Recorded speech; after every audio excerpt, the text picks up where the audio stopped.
18th word.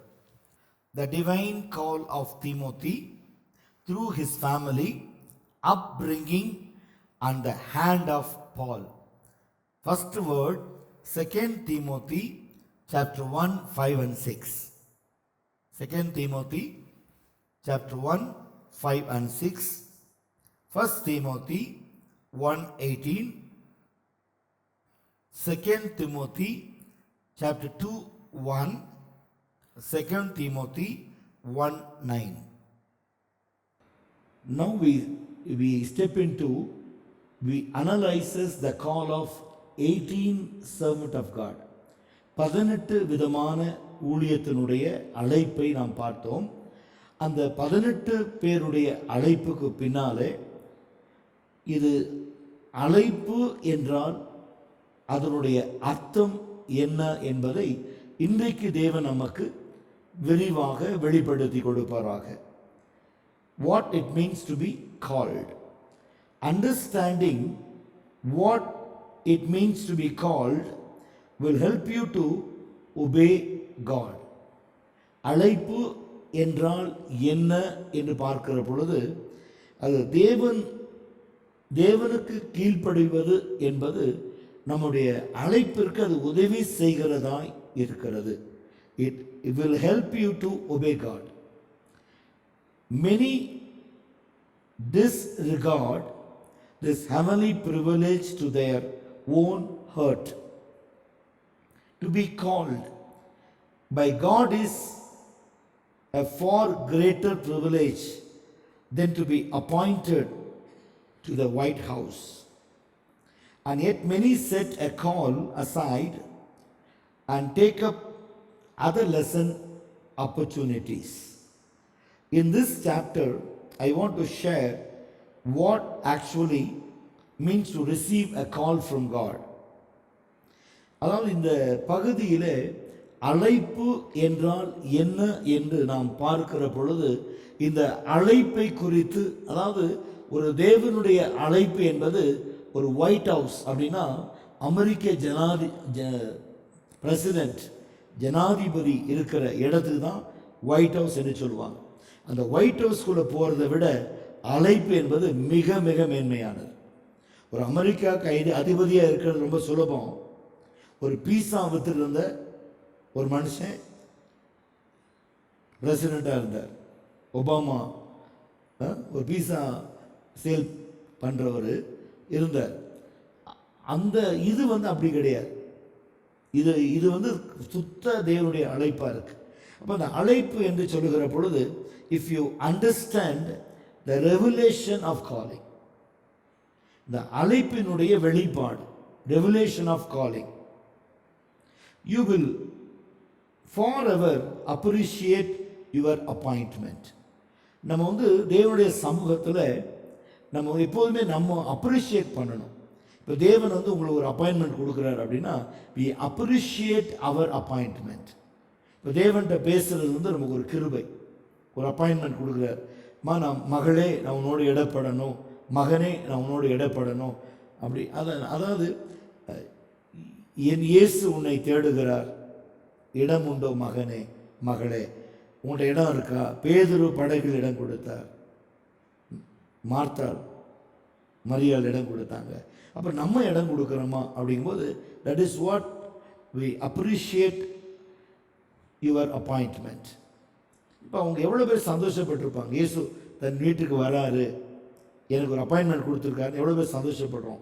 ஆனால் இன்றைக்கி த appointment never appreciate அப்படின்னா, ஒரு எக்ஸாம்பிள் சொல்கிறேன் பாருங்கள். சகையு வீட்டில் நான் வீட்டுக்கு வர வேண்டும், இறங்கி வா அப்படின்னு ஒரு இயேசப்பா அப்பாயின்மெண்ட் கொடுக்குறார்.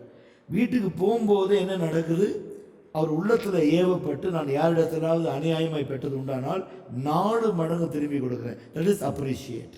ஏசப்பா வராரு என் வீட்டுக்குன்னா அந்த appreciation and acknowledgement given by Zacchaeus இல்லையா? சகையு என்கிற மனிதன் அது பெரிய ஒரு அப்ரிஷியேஷனாக நினைக்கிறான், ஏசப்பா நம்ம வீட்டுக்கு வருது. ஆனால் இன்றைக்கி ஒரு அப்பாயின்மெண்ட் கிடைக்கிது, ஆண்டவர்கிட்ட ஒரு அப்பாயின்மெண்ட் கிடைக்கிதுன்னா நம்ம அதை எப்படி அப்ரிஷியேட் பண்ணுறோம், அதை எப்படி அதை அக்னாலேஜ் பண்ணுறோம், அதை எப்படி அப்ரிஷியேட் பண்ணுறோம், அது நம்ம பண்ணுறதில்ல. ஏன் பண்ணுறது இல்லைன்னா அந்த இடைப்படுகிற நேரம்ங்கிறது ரொம்ப குறைவாக இருக்குது. அது யாருக்குமே கிடைக்காம இருக்குது. ஆனால் அது வந்து கிடைக்கும் என்பதை நான் உங்களுக்கு நிரூபணம் பண்ணுறேன். எப்படி தேவன் இடைப்படுவார், அதை எப்படி நம்ம பயன்படுத்தி கொள்ளணும், எப்படி பிரயோஜனப்படுத்தி கொள்ளணும், அதை நான் உங்களுக்கு சொல்லிக் கொடுக்குறேன். To be saved is a great privilege, but to be called. ரட்சிக்கப்படுறது வந்து ஒரு விசேஷம் அப்படின்னு சொன்னால், அழைப்பு என்பது மிகப்பெரிய விசேஷம். To be saved is a great privilege, but to be called by God to work for Him in His vineyard is an incredible honor. அவருடைய தோட்டத்தில் வேலை செய்யும்படியா உங்களையும் என்னையும் கூப்பிட்டார்னா, ரட்சிக்கப்படுறது என்பது ஒரு பெரிய அனுபவம். ஆனால் அவரோட சேர்ந்து அவருடைய தோட்டத்தில் வேலை செய்வது என்பது ஒரு கணம், incredible honor. Indeed, we do not deserve this great privilege. அப்போ என்னன்னா, நமக்கு வந்து நம்ம தகுதியாக இருக்கோமா அப்படிங்கிறது ரொம்ப பேர் வந்து நினைக்கிறது இல்லை. இப்போது நம்ம பலர் வந்து நம்ம பார்க்குறோம், ஊழியத்தில் இருக்க ஒரு சபைக்கு நான் பிரசங்கம் பண்ண போகும்போது அந்த சபையில் கிட்டத்தட்ட 10 துணை போதகர்கள் இருக்கிறாங்க. வெளிநாட்டில் நான் சபைக்கு போனேன். 10 அசிஸ்டன்ட் பாஸ்டர்ஸ். அவங்க எப்படின்னா, அவங்க வந்து எப்போதுமே பாஸ்டர் போகும்போது கூட 10 பேருமே கூட போவாங்க. அப்போ அந்த 10 பேர் போகக்கூடிய அந்த அனுபவம் என்பது, அந்த 10 பேருக்கும் நான் ஜெபம் பண்ணியிருக்கேன், இன்க்ளூடிங் இந்த சீனியர் பாஸ்டரோட சேர்த்து அந்த 10 துணை போதகருக்கும் நான் ஜெபம் பண்ணியிருக்கேன். அப்போ அவர்கிட்ட கேட்குறேன், நீங்கள் பாஸ்டர் அழைப்பு உங்களுக்கு இருக்கான்னு கேட்குறேன்.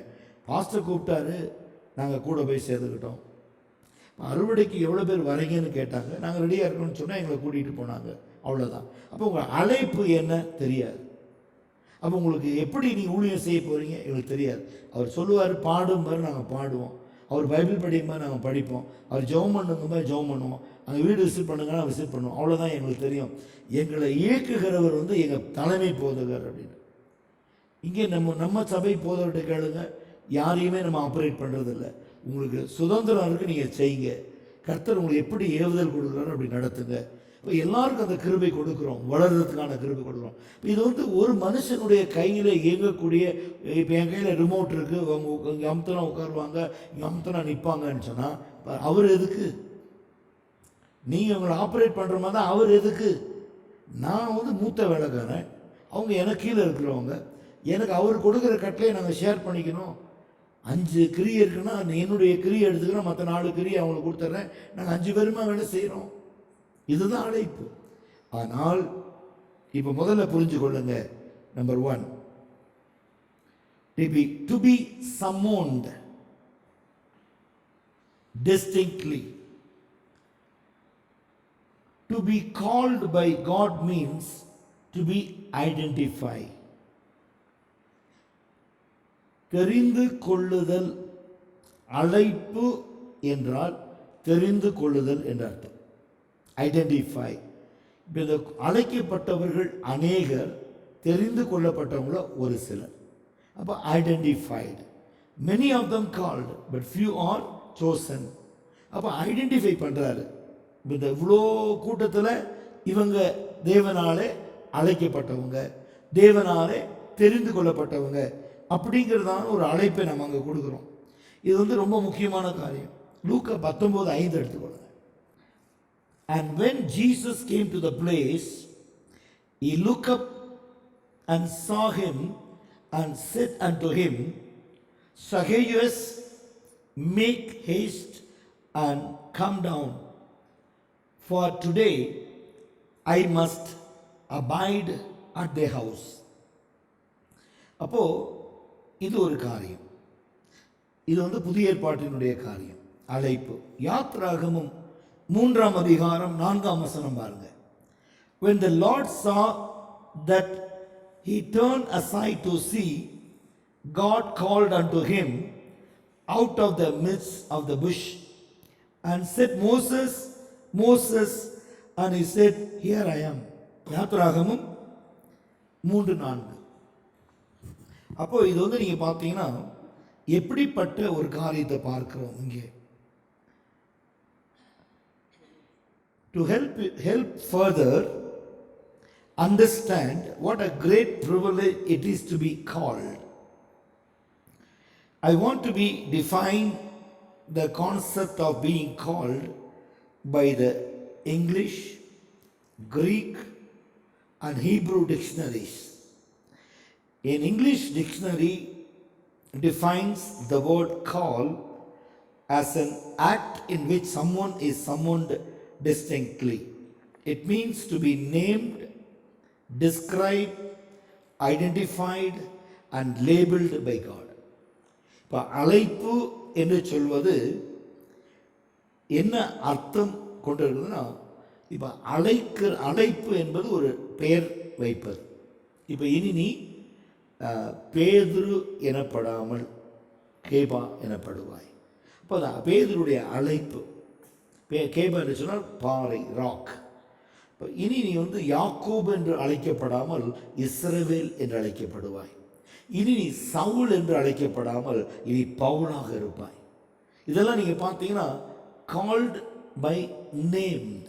ஒன்று நேம்டு, பெயர். அழைப்பு என்பது ஒரு பெயர். ரெண்டாவது டிஸ்கிரைப். ஏசப்பா தண்ணீரில் ஞானஸ்நானம் எடுத்து மேலே போனோடனே, மேலே எழும்பி வந்தோடனே வானத்திலிருந்து ஒரு சத்தம் உண்டாகுது. தேவ ஆவியானவர் புறாவை போல் அவர் இறங்குறார். Described, he is my son, இவர் என்னுடைய நேசகுமாரன், இவர் பிரியமாக இருக்கிறேன், இவருக்கு செவி கொடுங்க. இன்னைக்கு பலருக்கு அழைப்பு இருக்கும். ஆனால் அவங்க எல்லாராலும் என்ன செய்ய முடியாது. ஒரு சபை அவங்க கட்டுப்பாட்டுக்குள்ளே இருக்காது. அவங்களுக்கு கீழே வேலை செய்யாது. பல கூட்டங்கள் இருக்கும், பல பிரிவினைகள் இருக்கும். ஜனங்கள் ஒருத்தர் வாக்குவாதம் பண்ணி கொள்ளுவாங்க. Because the ministry is not properly described. இப்போ அழைக்கப்படாத அநேகர் ஊழியம் செய்கிற பொழுது அந்த சபை ரொம்ப நாளைக்கு ஸ்தாபிக்க முடியாது, ரொம்ப நாளைக்கு நிலைத்திருக்க முடியாது, அந்த சபை தொடர்ந்து ஓட முடியாது. ஏன்னா இன்னைக்கு என்னை தேவன் அழைத்தார்.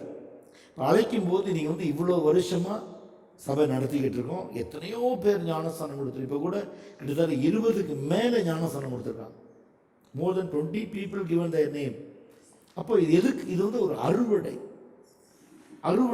அப்புறம் நம்ம அறுவடையை தொடங்கிட்டோம். இப்போ இனிமேல் நம்ம பார்த்தீங்கன்னா இனிமேல் 20, 30, 40 ஞானஸ்தான ஜனங்க வந்துக்கிட்டே இருக்க போகிறாங்க. அதுக்கு முக்கியமும் முதல் காரணம் தேவனாகிய கர்த்தருடைய ஆவியானவர். ரெண்டாவது என்னோட இணைந்து கரம் கொடுக்குற துணை போதகர்கள், அப்புறம் 11 members, அப்புறம் 24 elders. இவங்கெல்லாம் எங்களோட இருக்கிறதுனால தான் இட் இஸ் பாசிபிள். அப்போ ஒருத்தருடைய ஜெபத்தை நம்ம அலட்சியப்படுத்தக்கூடாது. டிஸ்கிரைப்டு, அப்போ வழிமொழிவது. மூணாவது டிஸ்கிரைப் எழுதிட்டீங்க, நேம்டு, டிஸ்கிரைப்டு. அப்புறம் ஐடென்டிஃபைடு, அடையாளம் காட்டுதல். இப்போ பாருங்கள், எத்தனை பேர் இருந்தாலும் சவுல்ங்கிற ஒரு மனுஷனை கர்த்தர் தனித்து ஐடென்டிஃபை பண்ணாரா இல்லையா? 12 கோத்திரம் இருக்குது. 12 கோத்திரத்தில் சிறிய கோத்திரம் பெஞ்சமின் கோத்திரம். அதில் ஒரு சிறிய குடும்பம் கீசினுடைய குடும்பம். அதில் ஒருத்தன் சவுல். அப்போது 12 கோத்திரத்தில் God identified Saul is going to be a king for Israel. Identified. அடுத்தது labeled.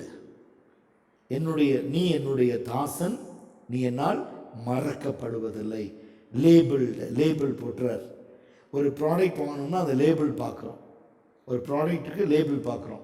ஒரு ஊழியக்காரனாக இருந்தானா அவங்க லேபிள் நீங்கள் பார்க்கணும். Label is very important. Label அப்படின்னா ரொம்ப ஈஸியாக சொல்கிறேன். அதில் ஒரு ஊழியக்காரனுடைய வயசு இருக்கும், ஒரு ஊழியக்காரனுடைய அனுபவம் இருக்கும், ஒரு ஊழியக்காரன் படித்த வேத ரகசியங்கள் இருக்கும். அதான் லேபிள். சரிங்களா?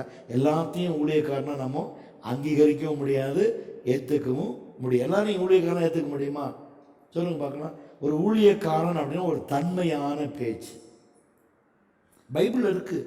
உங்களிடத்துல யாராவது கேட்டால், உத்தரவு கேட்டால், சாந்தத்தோடு வணக்கத்தோடு உத்தரவு சொல்ல எப்போதும் ஆயத்தமாக இருங்க. சாப்பிட்டீங்களா தம்பி, சாப்பிட்டீங்களா பாஸ்டர், சாப்பிட்டையா, ரொம்ப சந்தோஷம், கர்த்தருடைய கிருபை, சாப்பிட்டையா அப்படிங்கிறது தாழ்வு. நான் சாப்பிட்டேன் என்ன, சாப்பிடல என்ன, வாங்கி கொடுக்க போறியா அப்படிங்கிறது அது வந்து ஊழியத்தினுடைய அழைப்பு இல்லை, நாட் லேபிள்டு. அப்போ வந்து இவங்க வந்து ஊழியத்துக்கு தகுதி இல்லாதவங்க, அதாவது பிழைக்க வழி தெரியாமல் வேதத்தை தூக்கியிருக்காங்க. இவங்களால வேலை செய்ய முடியல, வேலையில் தோல்வி, வாழ்க்கையில் தோல்வி, குடும்பத்தில் தோல்வி, எடுத்த லட்சியத்தில் தோல்வி, எல்லாத்துலேயும் தோல்வி அடைஞ்சிட்டு சரி இருக்கவே இருக்குது, பைபிளை தூக்கிட்டு ஊழியம் பண்ண போகலாம் அப்படின்னு ஊழியம் பண்ண வராங்க. பார்த்தீங்களா, அவங்களுக்கு லேபிளே இருக்காது. எப்படி வந்தீங்க, எங்கேருந்து வந்தீங்க, இப்போ லேபிள் சொல்லும். இப்போ நான் எங்கேருந்து வந்தேன்னு என்ன கேட்டிங்கன்னா, ஐ ஹாவ் அ லேபிள். நான் எந்த ஊழியத்தில் எத்தனை வருஷம் இருந்தேன், ஆரம்பத்தில் நான் எப்படி இவாஞ்சலிஸ்டாக வந்தேன், தீர்க்கதரிசியாக கர்த்தர் மாற்றினார், அப்புறம் அப்போஸ்தலனாக கர்த்தர் மாற்றினார், அப்புறம் மெய்ப்பனாக மாற்றினார், இப்போ போதகனாக மாற்றிருக்காரு. இப்போ 5 ஊழியத்தையும் ஸ்டெப் பை ஸ்டெப். என்னை வந்து ஆதியில் பார்த்தவங்க ஒரு இவாஞ்சலிஸ்டாக தான் பார்த்துருக்காங்க இல்லையா? That is important. 1 கொரிந்தியர் 1:1 Paul called to be an apostle of Jesus Christ through the will of God, Stastos and our brother. இது வாசிங்க, 1 கொரிந்தியர் 1:1. நல்லா கவனிக்கணும். ஊழியக்காரர் ஆவது மன விருப்பத்தினால் அல்ல, மன வாஞ்சையினால் அல்ல. எல்லா கதமும் அடைக்கப்பட்டுருச்சு, இனி என்னால் வேலைக்கு போய் உழைச்சி சாப்பிட முடியாது, இனி இதுதான் அப்படியே பைபிளை வச்சுக்கிட்டு 4 வீட்டில் போயிட்டு காணிக்கையை வாங்கிட்டு குடும்பத்தை நடத்தணுங்கிறது இது தேவனுடைய சித்தம் அல்ல. புரிஞ்சுக்கிட்டீங்களா? ஊழியம்ங்கிறது என்ன, அழைப்புங்கிறது என்ன? இப்போ அழகாக சொல்லிக் இப்போ வாசிப்பாங்க, அம்மா வாசிங்க. தேவனுடைய சித்தத்தினாலே இயேசு கிறிஸ்துவின் அப்போஸ்தலன் ஆகும்படி அழைக்கப்பட்டவனாகிய பவுலும் சகோதரனாகிய சொஸ்தனேயும் பொருந்துவிலே கிறிஸ்து இயேசுவுக்குள். முதல்ல சொல்கிற காரியம், அழைப்புக்கு என்ன வேணும்? பரிசுத்தமாக்கப்படுதல். 2வது பரிசுத்தமாக்கப்பட்டு பரிசுத்தவான்கள் ஆகும்படிக்கு அழைக்கப்பட்டவர்களுமாய் இருக்கிற தேவனுடைய சபைக்கும் எங்களுக்கும் தங்களுக்கும் ஆண்டவராய் இருக்கிற நம்முடைய கர்த்தராகிய இயேசு கிறிஸ்துவின் நாமத்தை. பார்த்தீங்களா? அப்போ நீங்கள் வந்து மறக்கக்கூடாது, எப்போதுமே மைண்டில் வச்சுங்க. ஒரு அழைப்பை பற்றி நம்ம கேட்கும்போது அவருடைய சித்தத்தின்படி அழைக்கப்படணும், பரிசுத்தமாகும்படி அழைக்கப்படணும், பரிசுத்தமாக்கப்பட்டவர்களாய் சாட்சியோடு காணப்படணும். இதுதான் உண்மையான அழைப்பு. இந்த அழைப்பில் கொஞ்சம் கேப் விழுந்தால் கூட பாருங்கள். இப்போ வந்து 1 சாமுவேல் 3:4 எடுத்துக்கிட்டிங்கன்னா, 1 Samuel chapter 3:4 எடுத்துக்கிட்டிங்கன்னா, சாமுவேலை கர்த்தர், the Lord called Samuel and he answered, here am I, இதோ அடியேன். 1. 2வது பார்த்தீங்கன்னா, யாத்திராகமம் 31:2 பார்த்தீங்கன்னா, see I have called by name Bezalel the son of Uri, the son of Hur, the tribe of Judah. யூதா என்கிற கோத்திரத்தில் அடுத்தது ஹூர் என்கிற உடைய குமாரனும் உரி என்கிற மகனுமாகிய பெசிலில் என்கிறவனுக்கு கொடுக்கப்படுகிற அழைப்பு. இது நீங்கள் நிறைய சொல்லிக்கணும், நிறைய சொல்லலாம் பாருங்கள். அப்போது ரோமன்ஸ் 1:1 கூட நீங்கள் பார்த்தீங்கன்னா, ரோமர் 1:1 கூட பார்த்தீங்கன்னா, Paul, a servant of Jesus Christ, called to be an apostle, separated unto the gospel of God. அப்போ நம்ம புரிந்து கொள்ள வேண்டிய ஒரு காரியம், ஊழியத்திற்காக பிரித்து எடுக்கப்படுதல். அப்போஸ்தலர் 9:4-5 கூட நீங்கள் வாசிக்கலாம். அதில் என்ன இருக்குன்னா, and he fell onto the earth and heard the voice saying unto him, Saul, Saul, why persecute thou me? And he said, who art thou, Lord? And the Lord said, I am Jesus whom thou persecuted. It is hard of thee to kick against the bricks. Okay, பிரிக்ஸ்ன்னு இருக்கு, BRICKS. அப்போது நீங்கள் நல்லா கவனிங்க, தமிழ் என்ன இருக்குது? முள்ளில் உதைப்பது கடினமோ.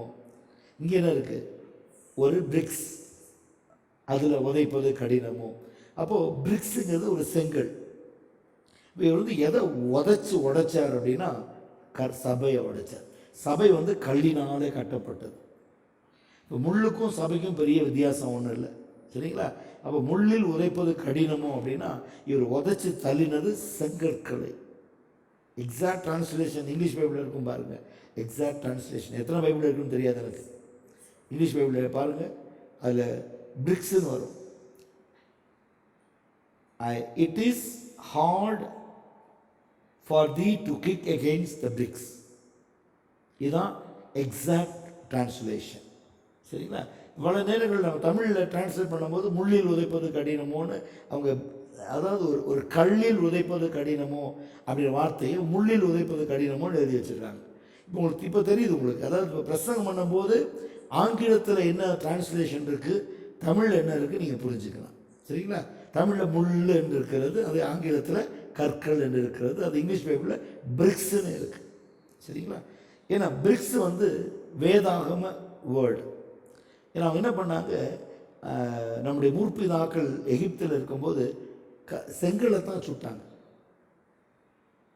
அப்போது கல் கட்டடம் கிடையாது, செங்கலை சுட்டு பட்டணத்தை கட்டினாங்க. அப்போ அந்த வார்த்தை தான் இங்கே அந்த செங்கல்கள்னு இருக்குது. நிலக்கீழே எடுத்து பண்ணுறது இது செங்கல் தான்.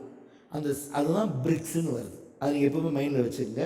அப்போது தேவனாகிய கர்த்தர் சவுலோடு இடைப்பட்டு பேசினது கல்லில் உதைப்பது கடினமா. இப்போ யார் பேசுவாத? என்னங்க பைபிளில் முள்ளுன்னு போட்டிருக்கு, நீங்கள் கல்லுன்னு படிக்கிறீங்க ஐயா. இப்போ உங்களுக்கு புரிஞ்சிச்சு. வேணுன்னா நான் எடுத்து கொடுப்பேன். நீங்கள் 4-5 இங்கிலீஷ் பைபிள் எடுத்து டிரான்ஸ்லேஷன் பார்த்தீங்கன்னா அதில் பிரிக்ஸ்ன்னு வரும். அங்கே இங்கே இருக்கு பாருங்கள். I am Jesus whom you are persecuting. It is hard for you to kick against the gods. GOADS, gods. Okay, அதாவது இங்கே வந்து இந்த கோட்ஸ்க்கு என்ன அர்த்தம் அப்படின்னா, a goad is pointed stick for urging of the stream of oxen. This may mean that Paul was already having his conscience pricks out of terrible things he was doing. அவருடைய அர்த்தம் God's அப்படிங்கிறது ஏற்கனவே சபையை துன்பப்படுத்துவது, நெருக்கப்படுவது. இவருடைய experience ஆகிட்டார், ஏற்கனவே சபைகளை உடைச்சதுனால அவர் அந்த வார்த்தை காட்ஸ், GOADS, காட்ஸ். அதாவது ஒவ்வொரு பைபிளுடைய டிரான்ஸ்லேஷன் ஒவ்வொரு விதமாக இருக்கும். இப்போ இது வந்து நமக்கு கொடுக்கப்பட்டிருக்கிற வார்த்தை வந்து எகெயின்ஸ்ட் பிரிக்ஸ், BRICKS, பிரிக்ஸ். அப்புறம் இன்னொன்று கூட நீங்கள் பார்க்கலாம். மார்க் 1:19-20 நீங்கள் பார்த்தீங்கன்னா, and when he had gone a little further, thence he saw James the son of Zebedee and John his brother, who also were in the ship mending their nets. And straightway he called them, and they left their father Zebedee in the ship with hired servants and went after him. அப்போ இவங்களை அழைக்கும் பொழுது அவர்கள் தன் தகப்பனையும் அங்கே தன்னோடு வேலைக்கு அமர்த்தின வேலைக்காரர்களையும் விட்டுட்டு இயேசுவின் பின்னால் போனார்கள் என்று மார்க் 1:19-20 நம்ம வாசிக்கிறோம்.